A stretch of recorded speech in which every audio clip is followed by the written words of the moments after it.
comment rendre les matchs, on essaie d'éliminer les fusillades. Il n'y a pas grand monde qui aime les fusillades, puis je peux pas imaginer que le Canadien ou les partisans du Canadien aiment ça, parce que depuis que les fusillades existent, le Canadien est 29e dans la Ligue en fusillade. Fait que je suis sûr que le Canadien serait bien content de voir d'autres façons de terminer un match, pas se rendre en fusillade. Donc, une des propositions, parmi beaucoup, c'est 10 minutes. 10 minutes d'une période supplémentaire, et peut-être on y va à 4 contre 4 pour les 5 premières minutes et 3 contre 3 pour le deuxième 5 minutes. Ça, c'est une des options.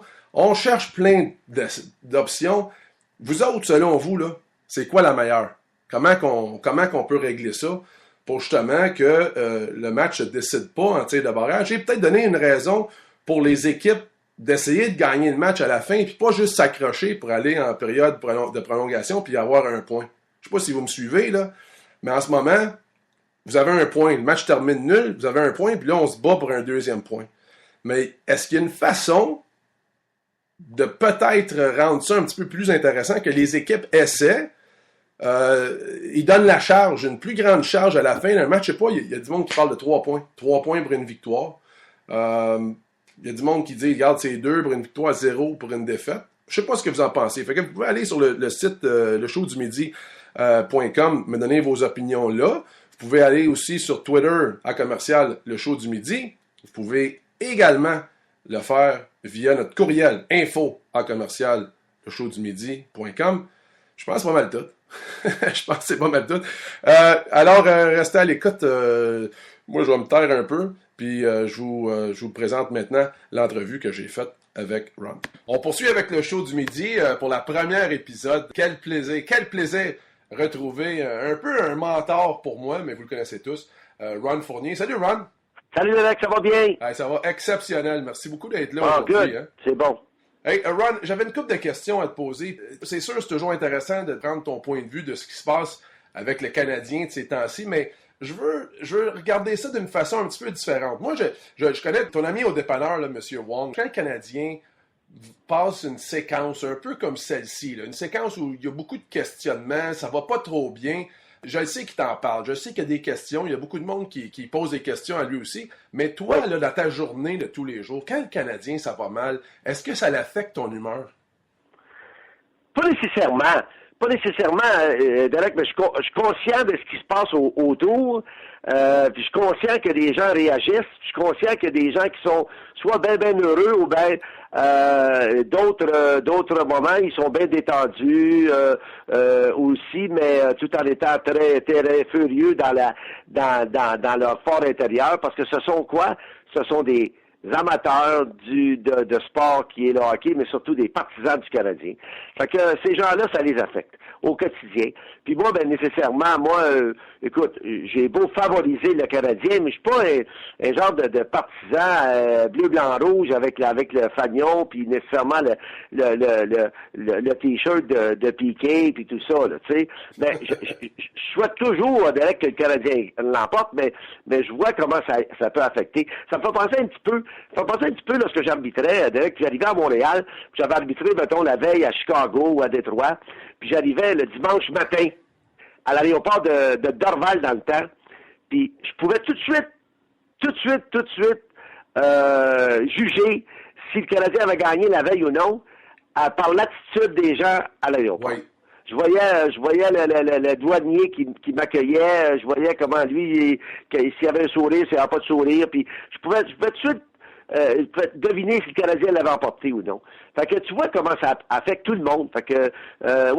Wang au dépanneur, lui, ben, c'est le genre de gars qui rencontre tout le monde. Il rencontre le policier qui rentre pour un drink quelconque pour se garder éveillé, puis il rencontre l'autre qui va chercher un paquet de cigarettes parce que c'est un besoin, puis il rencontre l'autre qui va chercher le journal, puis tout ça de monde. Puis lui, il a pas mal de pouls de ce qui se passe. J'ai déjà eu la chance d'aller au Centre Bell avec toi, Ron. Je suis descendu en bas, on a passé à côté des joueurs, on a vu les joueurs qui se préparaient, et j'ai vu la réaction et le respect que les joueurs québécois ont pour toi, puis comment ils te saluent, puis comment ils échangent avec toi. Je t'ai vu avec Brière, avec Bouillon, avec Desharnais, avec Louis Leblanc. Et c'est eux autres que leur famille, ou même eux autres, s'ils voulaient, ils pourraient t'entendre tous les soirs à la radio.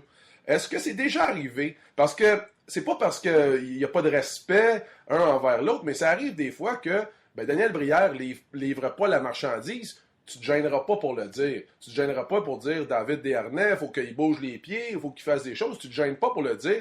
Et des fois, les familles de ces joueurs-là ou ces joueurs-là pourraient t'entendre. Est-ce que c'est déjà arrivé, Ron, qu'un joueur québécois ou une famille de joueurs québécois ont peut-être eu des problèmes avec ce que tu as dit? Bon, ben, écoute, tu aurais pu me poser la question il y a de ça 30 ans lorsque j'arbitrais. Est-ce que les familles et les joueurs ont eu de la difficulté à me rencontrer, à me parler, à même me jeter un regard du temps où j'arbitrais, puis j'avais décerné une pénalité en fin de match qui avait permis à l'adversaire de marquer et de l'emporter. Tu sais, dans ce temps-là, ben, je l'ai vécu, ça. Je l'ai vécu, le fait que je pouvais pas plaire à tout le monde. Là, c'est la même chose un peu, Derek. Toi aussi, tu fais le même genre de travail. Nous autres, les gens viennent nous écouter pour avoir, oui, notre point de vue, puis certains soirs avoir leur juste, puis certains soirs avoir une opinion de professionnels comme toi, puis ils viennent là, puis ils comptent sur toi, puis ils veulent absolument que tu leur dises les vraies choses. Ils veulent pas que tu fasses du remplissage, ils veulent pas non plus que tu protèges un, protèges l'autre. Ils veulent que tu donnes l'heure juste. Puis là, juste des fois, ben c'est que Desharnais connaît des difficultés, puis que Moses de Caroline, ça serait le fun s'il pouvait marquer, puis ça serait encore mieux s'il pouvait marquer en fusillade. Ça serait encore plus extraordinaire parce que là, ça provoquerait, ça déterminerait l'issue du match comme tel, ça donnerait un point additionnel aux Canadiens. Ben, c'est ça qu'on souhaite. Mais lorsque ça fonctionne pas, on le dit. Lorsque Pacioretty est dans un creux, lui ici, on le dit. Pourquoi est-ce qu'on le dit? Parce que nos attentes sont là. On pense que Pacioretty est supposé d'être meilleur, puis il doit performer. Puis c'est important qu'il marque des buts, parce que s'il ne marque pas de but, le Canadien ne gagnera pas. Le Canadien ne peut pas gagner des matchs avec un seul but par match. Fait que tu espères qu'un Pacioretty marque, tu espères qu'un Brière qu'on est allé chercher pour 2 ans marque aussi. Puis quand ça fonctionne pas, faut que tu le dises. Puis si tu les rencontres, ben tu continues de les saluer. Ouais. Moi, je continue de les saluer, je continue de leur dire bonjour. Puis, écoute, les parents, ben, ça donne moins souvent, mais c'est sûr que les parents, c'est pas agréable lorsque les parents entendent parler de leur fils comme étant un gars qui ne répond pas et puis qui est dans une léthargie ou quoi que ce soit.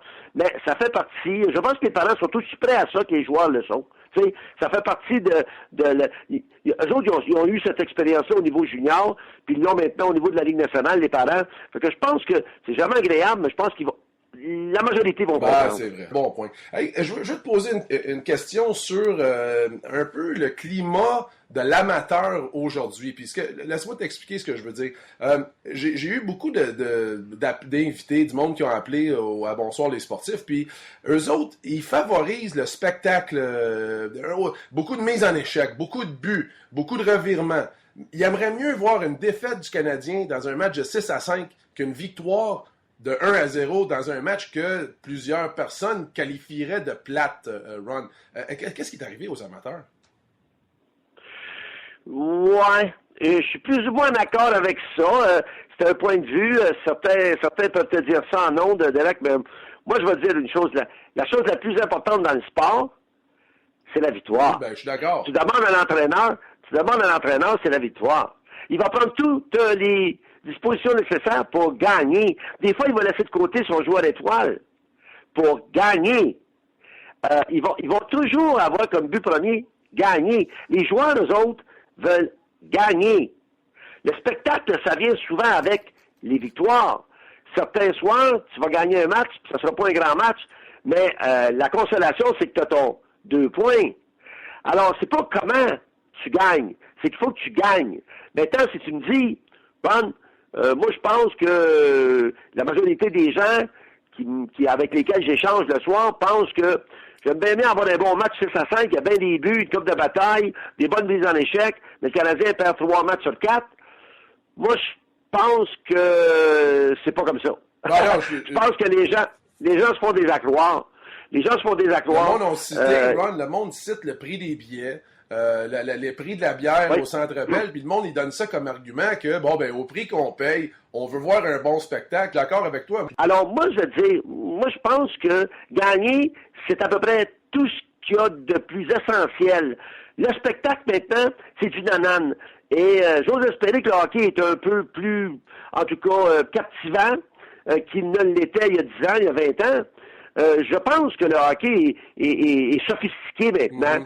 Il y a des soirs où la stratégie avec les 3 entraîneurs, puis adjoints, puis tout ça, puis c'est rendu tellement tactique et technique que certains soirs, là, on va s'asseoir sur une avance ou encore on va limiter les erreurs de façon à pouvoir gagner un match au lieu d'arriver et de dire let's go, all out, puis on y va. C'est pas la façon dont on pense et dont on coach maintenant. Alors ça fait que certains soirs, ça peut être plate, mais un Piqué va faire une coupe de montée une ou deux fois, 3 fois dans le match. Price va faire des arrêts tout à fait spectaculaires.